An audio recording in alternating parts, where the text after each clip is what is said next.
Good afternoon, everyone. Thanks for being here. Hope everyone had an enjoyable and safe Thanksgiving, even if it was far from the traditional large gathering of family and friends, apart from many we loved, but I hope you had a good Thanksgiving. And I know times are tough, but I want you to know that help is on the way. Last week, I announced the nominations and staff for critical foreign policy and national security positions, a first-rate team that's going to keep us safe and secure. And today, I have the pleasure of announcing key nominations and appointments for the critical economic positions in the administration. A first-rate team that's going to get us through this ongoing economic crisis and help us build the economy back, not just build it back, but build it back better than it was before. A team that's tested and experienced. It includes groundbreaking Americans who come from different backgrounds, but who share my core vision for economic relief here in the United States of America. And given a fair shot and an equal chance, there's nothing, we all believe there's nothing beyond the capacity of the American people.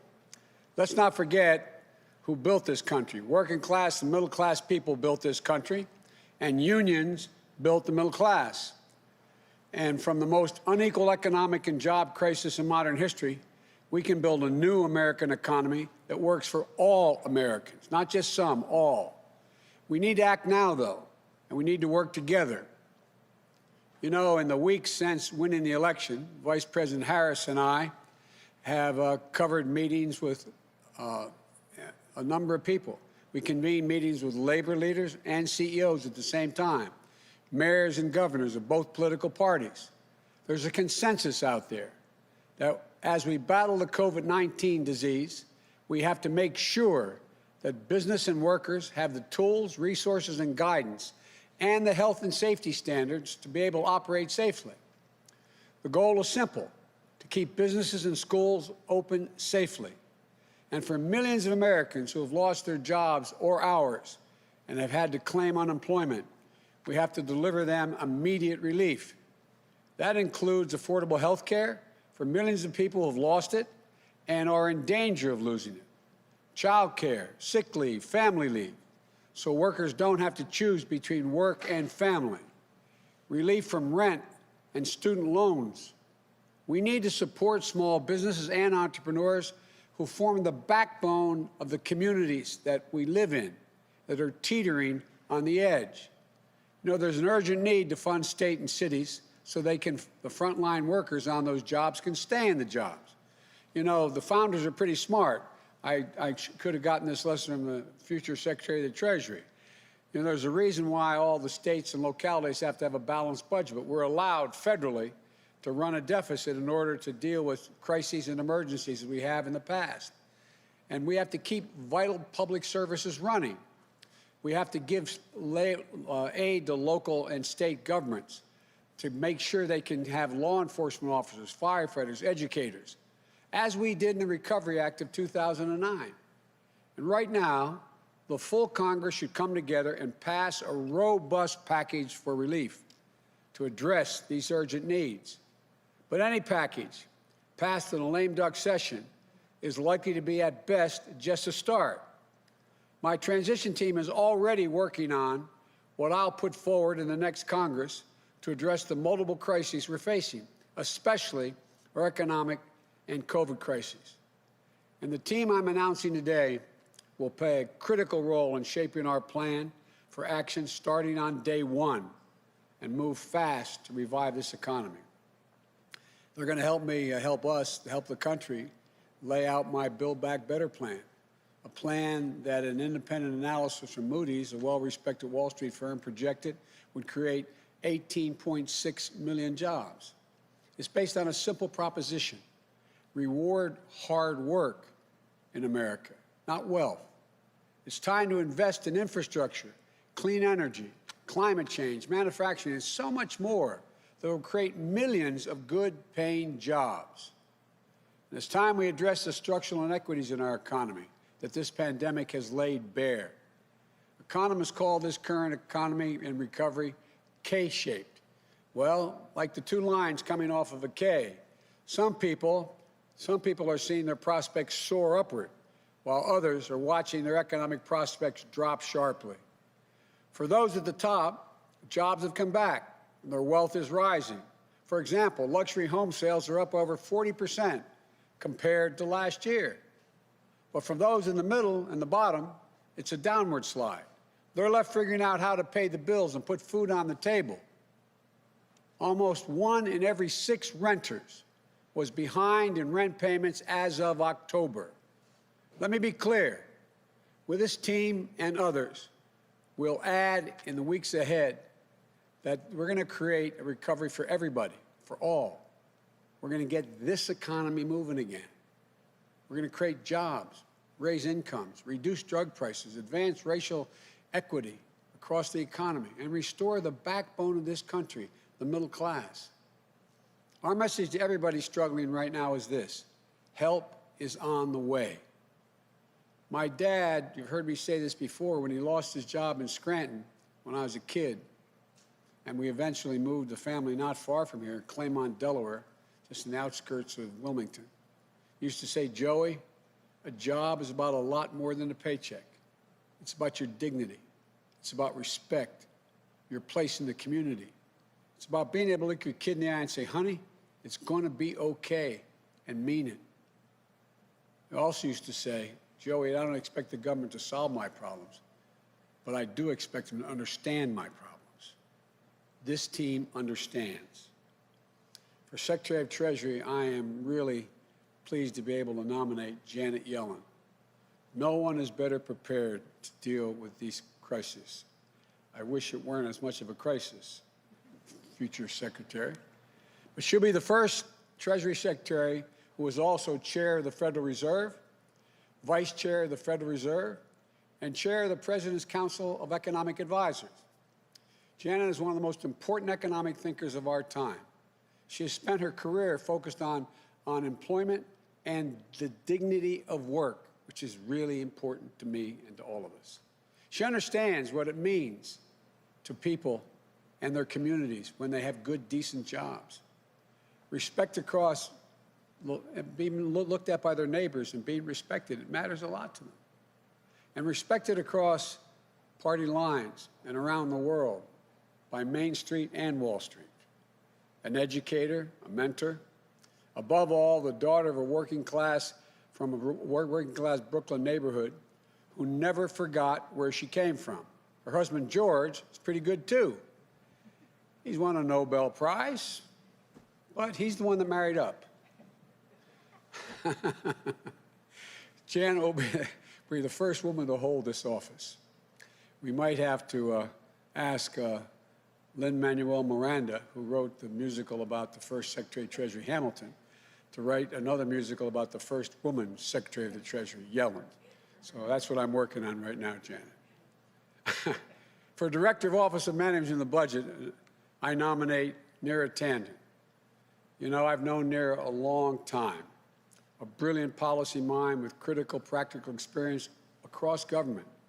She was raised by a single mom on food stamps, an immigrant from India who struggled, worked hard, and did everything she could for her daughter to live out the American dream. And Neera did just that. She understands the struggles that millions of Americans are facing, and she'll be the first woman of color from South Asia, and I think that to lead OMB. We also have another one of those women as Vice President of the United States of America. And so look, all being very serious, she'll be in charge of laying out the budget that will help us control the virus and deal with the economic crisis and build back better. But above all, she believes what I believe. A budget should reflect our values. Again, quoting my dad, for real, my dad's people would say, Joe, let me tell you what I value. And he'd look at them as a high school educated guy, very well read. And he'd look at me and say, don't tell me what you value, show me your budget, I'll tell you what you value. That's what you're going to do for us. As Deputy Secretary of Treasury, I nominate Wally Adeyemo. Wally is, you know, Wally, I don't know. I tell you what, Senator Warren really likes you. She highly recommended you, but I wasn't sure she worried I stole you as well. But thank you for being willing to do this, Wally. A skilled leader and thinker on issues ranging from macroeconomics to consumer protection and from national security to international affairs. I've worked with Wally during the Great Recession. That was my excuse to the senators, saying that's why I wanted to steal you. And I saw him tackle one big job after another. Deputy National Security Advisor to President Obama, Deputy Director for the National Economic Council, former Chief of Staff to Elizabeth Warren, where he helped create the Consumer Protection Bureau and Financial Bureau, which has done so much good. It's designed to protect consumers and working people from unfair, deceptive, and abusive financial practices. And now Wally will be the first African-American ever to hold this post and the highest-ranking African-American in the Treasury Department's history. An immigrant from Nigeria, the son of a nurse and an elementary school principal, Wally understands everything we do is basically for the people, for families, hard-working people, to understand their struggles and most of all their dreams, and he understands both. And I want to thank you, Wally, for being willing to do this. For chairperson of the Council of Economic Advisors, I nominate, notwithstanding she was a very distinguished professor at Princeton. I joke, my children who went to Penn used to always kid about, but Cecilia Rouse, one of the most distinguished economists in the country, an expert on labor, economics, and race, poverty, and education, dean of the Princeton School of Public and International Affairs, a member of the Council of Economic Advisors to President Obama, an advisor to President Clinton at the National Economic Council. More than that, she's a proud daughter whose mom, a school psychologist, encouraged her to pursue economics. And her dad, one of the country's first African-American astrophysicists who dared her to dream. She's done both. If confirmed, Cece will be the fourth woman to lead the Council of National Economic Advisors and the first African-American ever to hold that post. And as CEA chair, she'll serve as a member of my cabinet as well. As a member of the Council of Economic Advisors, we also appoint Jared Bernstein, an old friend who's been with me a long time, a brilliant thinker, a quick wit, with a heart as big as his head, and a heart he got from his mom, an educator who raised him correctly. A social worker turned economist, Jared is one of my closest economic advisors and friend. He served as my chief economist during the vice presidency. He was there in that foxhole during the Great Recession, with the economy on the brink and our country on our back. I couldn't think of anyone else who I'd want to be at my side to face the challenges ahead. Jared will be one of the leading voices of my administration on economic policy.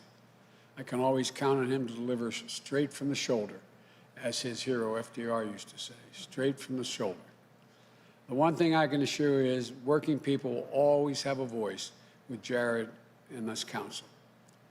As a member of the Council of Economic Advisors, I appoint Heather Boushey. Heather, thank you for all the help you had in the transition team and getting me here. She's one of the foremost economists working to make sure we build an economy that works for all Americans. The daughter of a union family, it's no wonder she believes so deeply in the idea that leave no one out, leave no one behind in this economy. During the campaign, I relied on our counsel on addressing structural inequities within the economy. And I'll do so again as president because that's one of the central issues of our time. To this team, thank you for accepting the call to serve again. To your families and thank them for their sacrifices because it's real sacrifice. We could not do this without you. And to the American people, this team will always be there for you and your families. This is family-oriented team. We got to make sure ordinary people get a chance to do well because when given a chance, they've never, ever, ever, ever let the country down. 11 years ago, President Obama and I entered office during the Great Recession and implemented the Recovery Act that saved us from a Great Depression. I didn't see the map of America at the time, nor did he, in terms of blue states and red states. We only saw the United States of America. We worked with everyone, for everyone, and we recovered and rebuilt together as one nation. Vice President Harris and I will do that all over again with an outstanding team. They're ready on day one. And to the United States Senate, I hope these outstanding nominees will receive a prompt hearing and that we will be able to work across the aisle in good faith and move forward as one country. So let's begin the work to heal, to unite, to rebuild an economy for all Americans. They deserve and expect nothing less. Thank you. May God bless you, and may God protect our troops. I now turn this over to the new team, starting with our next Secretary of Treasury, Jannet Yellen. Again, Jannet, thanks for accepting. Appreciate it. I think they're going to clean this off for us here.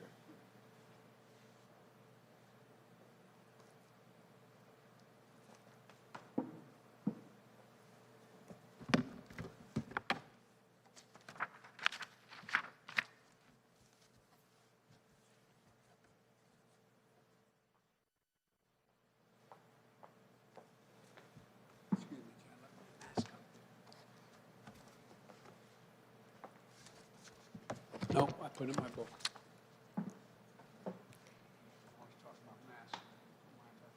Thank you, Mr. President-elect and Madam Vice President-elect. It's my great honor to have this opportunity to serve you and the American people, and to join this incredible economic team at this moment of great challenge for our country. Mr. President-elect, when you reflect on what your father taught you about how a job is much more than a paycheck, I hear my own father, who raised our family in working-class Brooklyn. When he graduated from medical school during the Great Depression, he looked for a home and a place to hang his shingle near the Brooklyn docks. Back then, Bush Terminal on the upper New York Bay was a thriving hub for manufacturing and transportation, and for the union workers whose livelihoods depended on them. Knowing they didn't have cars, my father found a home near a bus line. He started his family practice in the basement while we lived on the floors above. At the end of the day, he would talk to me, my brother, and my mom about what work meant to his patients, our friends and neighbors, especially if they lost a job, the financial problems, the family problems, the health problems, the loss of dignity and self-worth. The value of work always stuck with me, so much so that I became an economist because I was concerned about the toll of unemployment on people, families, and communities. And I've spent my career trying to make sure people can work and achieve the dignity and self-worth that comes with it. Mr. President-elect, I know you've done the same.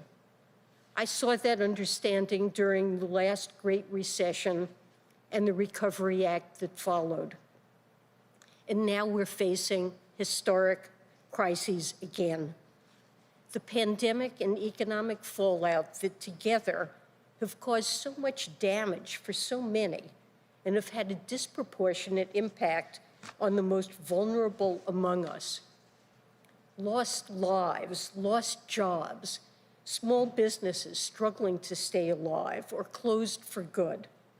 So many people struggling to put food on the table and pay bills and rent. It's an American tragedy, and it's essential that we move with urgency. Inaction will produce a self-reinforcing downturn, causing yet more devastation. And we risk missing the obligation to address deeper structural problems, inequality, stagnant wages, especially for workers who lack a college education, communities that have seen industry disappear with no good jobs replacing lost ones, racial disparities in pay, job opportunities, housing, food security, and small business lending that deny wealth building to communities of color. gender disparities that keep women out of the workforce and keep our economy from running at full force. It's a convergence of tragedies that is not only economically unsustainable, but one that betrays our commitment to giving every American an equal chance to get ahead. But I know this team will never give up that commitment. As you've said before, Mr. President-elect, out of our collective pain as a nation, we will find collective purpose to control the pandemic and build our economy back better than before, to rebuild our infrastructure and create better jobs, to invest in our workforce, to advance racial equity and make sure the economic recovery includes everyone, to address the climate crisis with American ingenuity and American jobs, working together with the outstanding national security and foreign policy team you announced last week to help restore America's global leadership. And above all, we share your belief in the American dream of a society where each person with effort can rise to their potential and dream even bigger for their children. I pledge, as Treasury Secretary, to work every day towards rebuilding that dream for all Americans. And to the great public servants of the Treasury Department, I look forward to working with you and Wally to rebuild the public trust. To the American people, we will be an institution that wakes up every morning thinking about you, your jobs, your paychecks, your struggles, your hopes, your dignity, and your limitless potential. Thank you.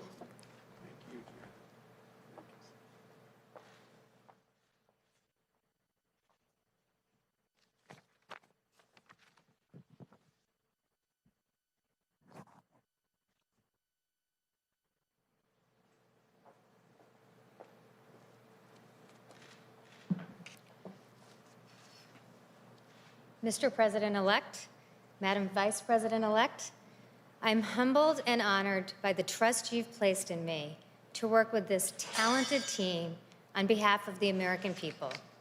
I'm especially proud to work alongside leaders who understand that budgets are not abstractions.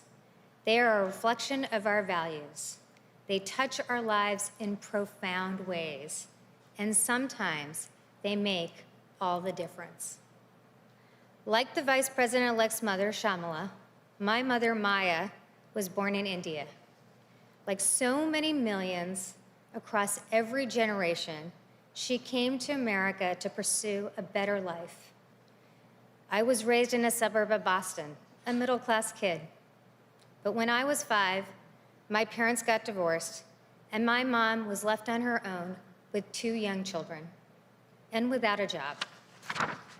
She faced a choice: return to India, where at a time divorce was stigmatized and the opportunities for her and her children would be limited, or keep fighting for her American dream. She stayed, and America came through for her when times were tough. We relied on food stamps to eat. We relied on Section 8 housing vouchers to pay the rent. We relied on the social safety net to get back on our feet.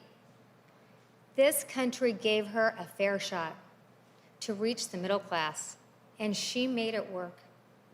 She got a job as a travel agent, and before long, she was able to buy us our own home in Bedford, Massachusetts, and eventually see her children off to college and beyond. I'm here today thanks to my mother's grit, but also thanks to a country that had faith in us, that invested in her humanity and in our dreams. I'm here today because of social programs, because of budgetary choices, because of a government that saw my mother's dignity and gave her a chance. Now it is my profound honor to help shape those budgets and programs to keep lifting Americans up, to pull families back from the brink, to give everybody the fair chance my mom got, and that every single person deserves. That's the America Maya and Shyamalan were drawn to, the America the President-elect and Vice President-elect are ready to grow. I believe so strongly that our government is meant to serve all the American people, Republicans, Democrats, and independents alike, all of whom deserve to know their government has their back. I look forward to working together alongside the dedicated career professionals of the OMB to expand possibilities for every American family. And I want to thank my own wonderful family, my husband, Ben, without whose love and support I would simply not be here, and our children, Alina and Jaden. Thank you all for this profound opportunity to serve.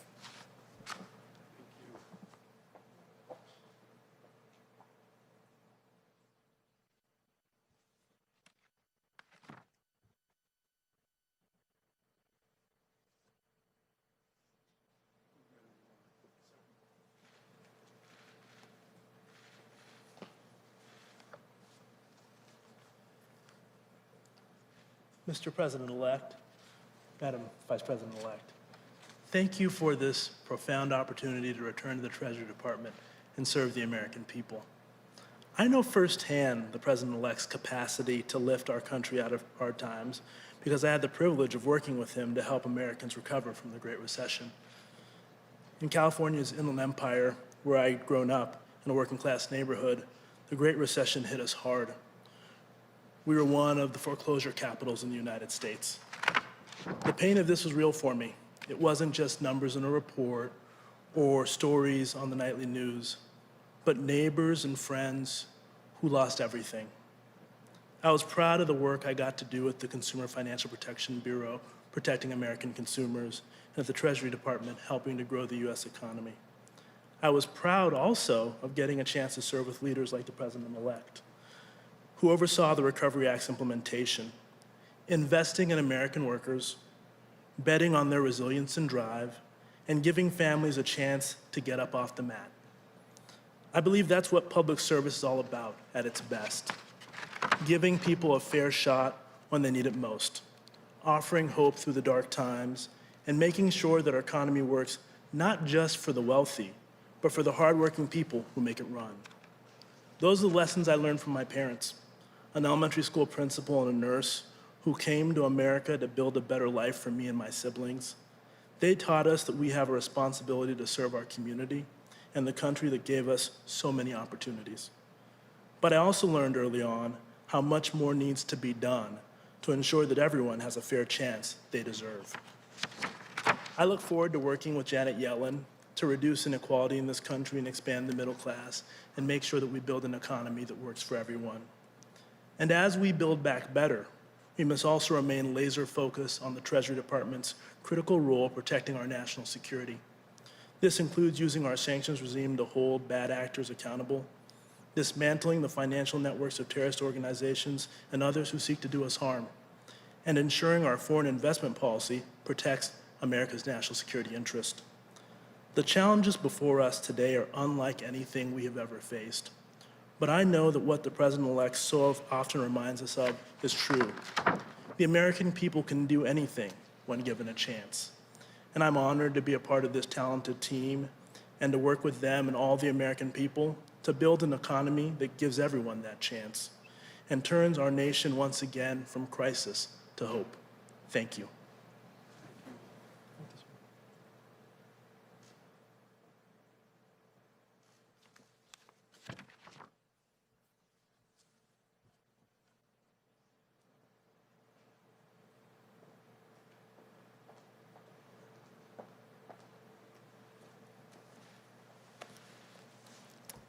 Good afternoon, Mr. President-elect, Madam Vice President-elect. Thank you for this extraordinary opportunity to join this team. I'm humbled and honored and ready to get to work for the American people. To be perfectly honest, Until recently, I did not anticipate I would return to public service. As every academic knows, when you've laid down roots at a school you love, with incredible students and colleagues you've grown with, it isn't easy to take a leave. It requires a rare combination of urgency and opportunity to pull you away. But that rare combination is precisely what our nation is facing right now. My path as an economist began in my first year of college. My mother, the school psychologist, encouraged me to take a course in economics. And it happened to coincide with what at the time was one of the worst spikes in unemployment since the Great Depression. It was impossible for me to separate what we were learning in the classroom from what I know was going on in towns across the country. And so I found myself drawn to the study of the labor market in all of its dimensions. The reasons that jobs disappear, the impact of education on people's job prospects, and the ways we can tear down barriers to job growth and make it easier for people to find long-lasting economic security. Today, nearly 40 years later, we are once again living through one of the worst job crises since the Great Depression. Millions of families have had their lives turned upside down. The safety net has frayed, leaving vulnerable Americans to slip through into hardship and hopelessness. And importantly, structural inequities that have always existed in our economy are being exacerbated like never before. This is a moment of urgency and opportunity, unlike any we've faced in modern times. The urgency of ending a devastating crisis and the opportunity to build a better economy in its wake. An economy that works for everyone, brings fulfilling job opportunities, and leaves no one to fall through the cracks. I look forward to working with the President-elect and Vice President-elect and this amazing entire economic team to address that urgency and seize that opportunity and make our economic system work better for every American. Thank you.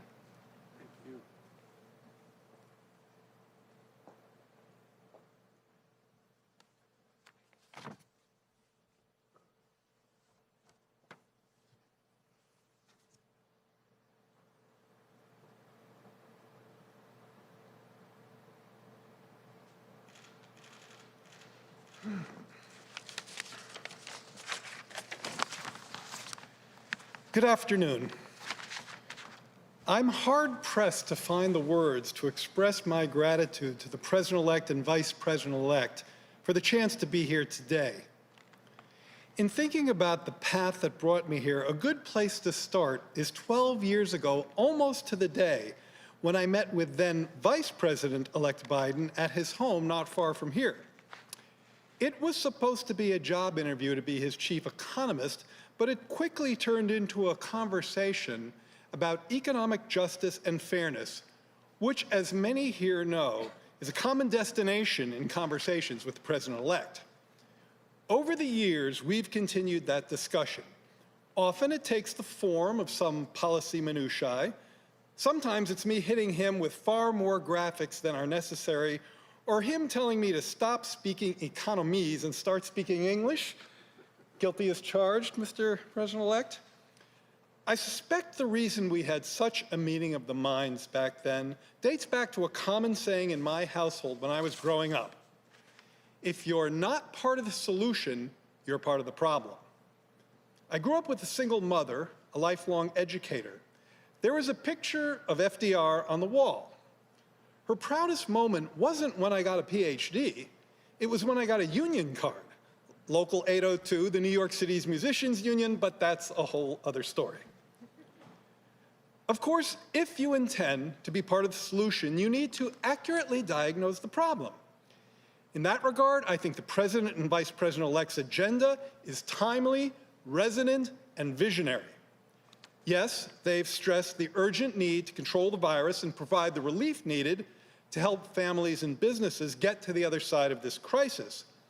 But they've been just as adamant that simply getting back to where we were sets the bar too low. We must build back an economy that's far more resilient, far more fair, and far more inclusive. It is precisely the vision this nation needs, and I suspect I'm not the only person on this stage chomping at the bit to get to work on making their vision a reality. Thank you. Thank you. Oh, yeah.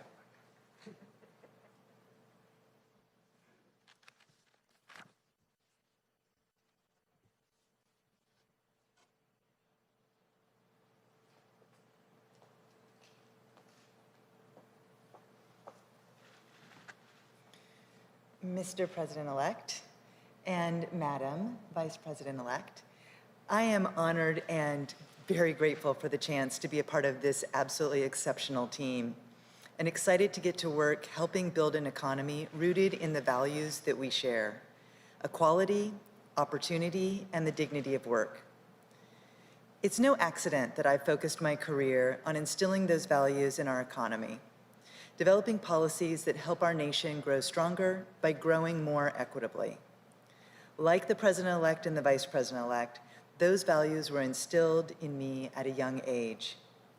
In the late 1970s, my dad got a job at Boeing.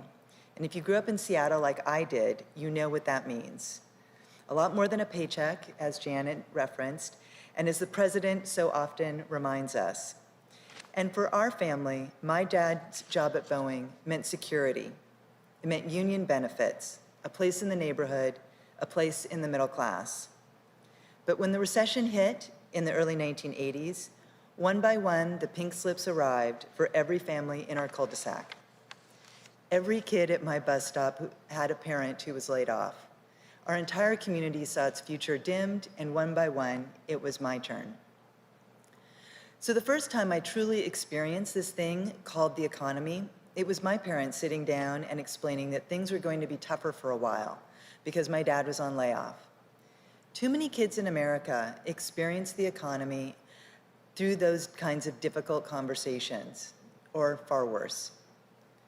I was struck by the profound power this mysterious force held over my life, my friends, and my community.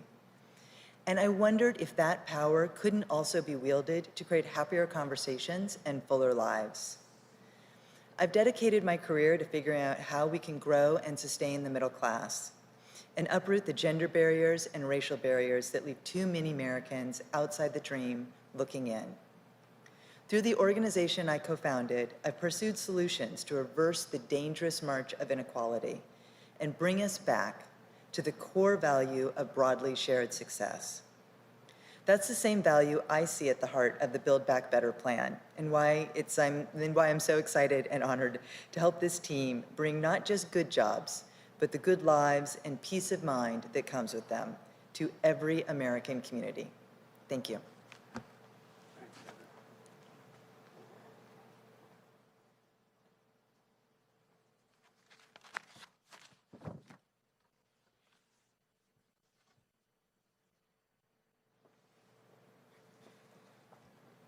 Mr. President-elect, congratulations on choosing this outstanding team of brilliant minds, this economic team.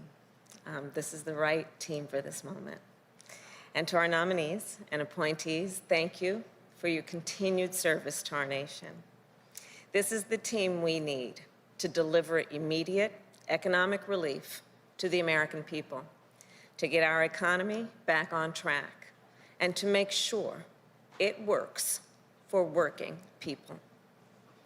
And as President-elect Biden noted earlier, completing that task could not be more urgent.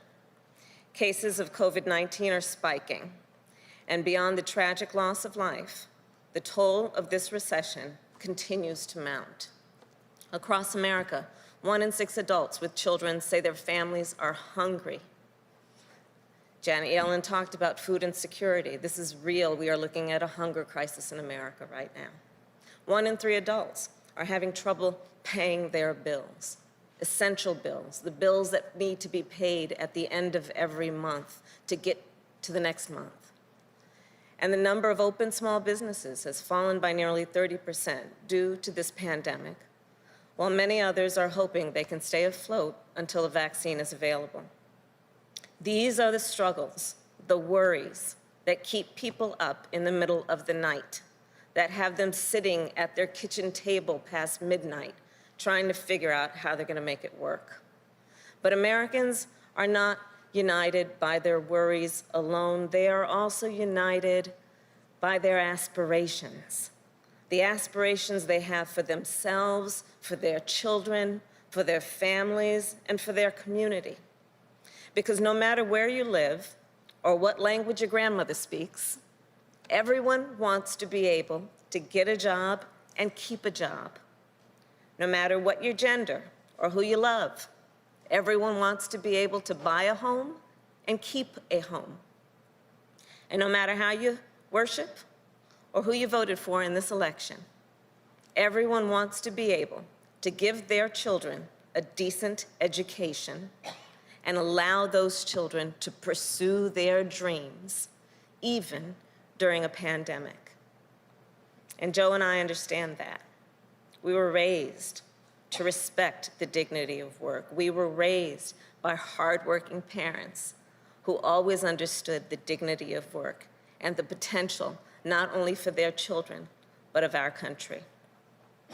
And that's why I've always fought for working people, standing up for middle-class families who lost their homes in the Great Recession. Wally, you talked about that. Families in California were devastated, but they were able to rely on their government and the leaders, as Joe always talks about, who needed to see their condition and speak to that condition. And that's the work that needs to happen now. And I look forward to collaborating with this extraordinary team to put working people front and center in our administration. These public servants are some of America's most brilliant minds. They are proven leaders whose talents, achievements, and life stories, their life stories reflect the stories of the American people, and their stories reflect the very best of our country. And they not only have the experience, the expertise, and what is necessary to help end this economic crisis, but also what is necessary to put people back to work. And they also share in our commitment to building an economy, an America, where everyone has access to a higher minimum wage and affordable health care, paid family leave and paid sick leave, home ownership, and capital to start a small business. An America where opportunity is within reach for everyone, for all the people. So we've got a lot of work to do to build that America, and as Joe always says, to build back better. And President-elect Biden and I, together with this economic team, will be ready to hit the ground running on day one, because that is what this crisis demands, and that is what the American people deserve. Thank you.